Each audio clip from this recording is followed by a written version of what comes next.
All right, here we go. Letter 31. Last letter. My dear, my very dear Wormwood, my poppet, my pig's knee. I don't know what a pig's knee is, but it's a term of endearment. How mistakenly now that all is lost, you come whimpering to ask me whether the terms of affection in which I address you meant nothing from the beginning.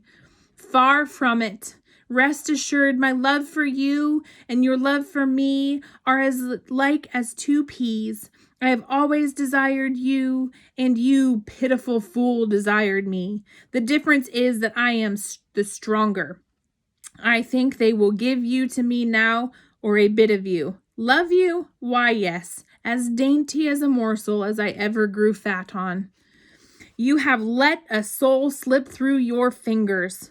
The howl of sharpened famine for that loss re-echoes at the moment through all the levels of the kingdom of noise, down to the very throne itself. It makes me mad to think of it. How well I know what happened at the instant when they snatched him from you.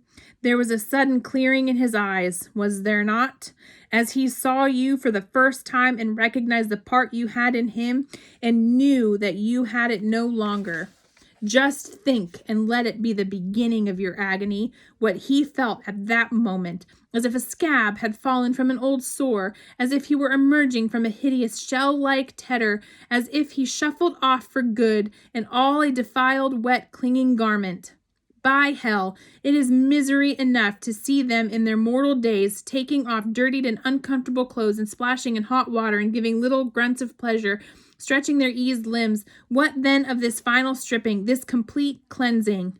The more one thinks about it, the worse it becomes. He got through so easily. No gradual misgivings, no doctor's sentence, no nursing home, no operating theater, no false hopes of life. Sheer instantaneous liberation. One moment, it seemed to be all our world, the screams of bombs, the fall of houses, the stink and taste of high explosives on the lips and in the lungs, the feet burning with weariness, the heart cold with horrors, the brain reeling, the legs aching. The next moment, all this was gone like a bad dream, never again to be of any account, defeated, outmaneuvered fool. Did you mark how naturally, as if he'd been born for it, the earth-born vermin entered into the new life? How all of his doubts became in the twinkling of an eye ridiculous? I know what the creature was saying to itself. Yes, of course. It always was like this. All horrors have followed the same course, getting worse and worse and forcing you into a kind of bottleneck till at the very moment when you thought you must be crushed, behold, you were out of the narrows and all of a suddenly, well, the extrication hurt more and more than the tooth was out. The dream became a nightmare, and then you woke. You die, and then you are beyond death. How could I have ever doubted it? As he saw you, he also saw them. I know how it was. You reeled back dizzy and blinded, more hurt by them than he had ever been by the bombs. The degradation of it.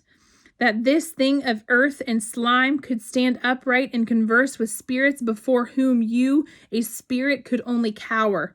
Perhaps you had hoped that the awe and strangeness of it would dash his joy, but this is the cursed thing. The gods are strange to mortal eyes, and yet they are not strange. He had no faintest conception till that very hour of how they would look, and even doubted their existence, but when he saw them, he knew that he had always known them and realized what part each one of them had played at many an hour in his life when he had supposed himself alone, so that now he could say to them one by one, "Who are you?" But not, "Who are you?" Sorry, he's not asking them who they are, but so it was you all the time. All the time they were, and said this meeting woke memories.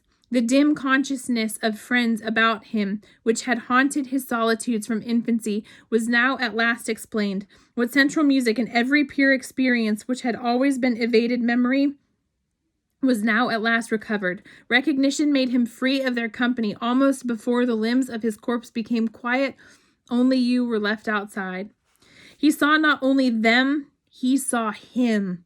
This animal, this thing begotten in a bed, could look on him. What is blinding, suffocating fire to you is now cool light to him, is clarity itself, and wears the form of a man. You would like, if you could, to interpret the patient's prostration in his presence, his self-abhorrence and utter knowledge of his sins. Yes, Wormwood, a clearer knowledge even than yours. On the analogy of your even choking and paralyzing sensations when you encounter the deadly air that breathes from the heart of heaven. But it's all nonsense. Pains he may still have to encounter, but they embrace those pains. They would not barter them for any earthly pleasure. All the delights of sense or heart or intellect with which you could once have tempted him, even the delights of virtue itself, now seem to him in comparison but as the half-nauseous attractions of a rattled harlot would seem to a man who hears that his true beloved, whom he has loved all his life, and whom he had believed to be dead, is alive, and even now at his door. He is caught up in that world where pain and pleasure take off on transfinite values, and all our arithmetic is dismayed. Once more the inexplicable meets us. Next to the curse of useless tempters like yourself, the greatest curse upon us is the failure of our intelligence department. If only we could find out what he is really up to. Alas, alas, that knowledge in itself, so hated and mawkish a thing, should be necessary for power. Sometimes I am almost in despair. All that sustains me is the conviction that our realism, our rejection in the face of all temptations, of all silly nonsense and claptrap, must win in the end. Meanwhile, I have you to settle with. Most truly I do sign myself, your increasingly and ravenously affectionate uncle. Screwtape. The end.